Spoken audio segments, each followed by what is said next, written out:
It's no coincidence that Jesus prays that all of them may be one, Father, just as you are in me and I am in you. The Trinity also transforms our prayer life. When we pray, we are entering into a conversation that is already happening within the Trinity. In Romans chapter 8, verse 26, Paul explains, "In the same way the Spirit helps us in our weakness. We do not know what we ought to pray for, but the Spirit himself intercedes for us through wordless groans." Our prayer is directed to the Father, through the Son, in the power of the Spirit.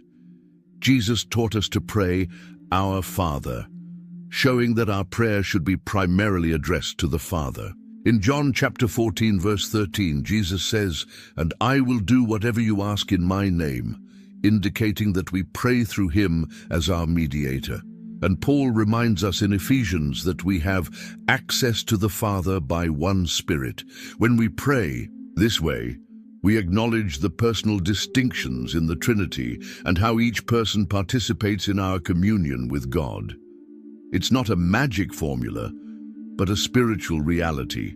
The Spirit moves us to pray, the Son presents our prayers to the Father, and the Father answers because of his love for us and the Son. The Trinity also helps us understand who we are as human beings. Genesis tells us that we were created in the image and likeness of God. Since God is triune, his image in us must in some way reflect that relational nature.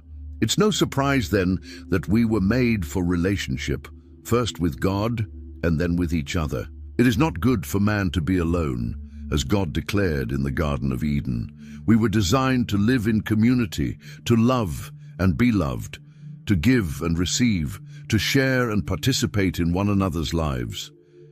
Each person reflects, in some way, aspects of the Trinity. Our ability to think, choose, and create echoes God's intelligence, freedom, and creativity.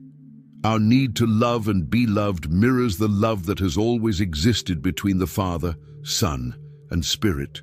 Our ability to communicate through language reflects the perfect communication within the Trinity.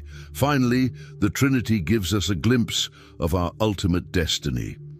Jesus prays in John chapter 17, verse 23, "I in them and you in me, so that they may be brought to complete unity." God's plan is to bring us into the Trinitarian communion, to share in the love and life that have always existed among the Father, Son, and Spirit.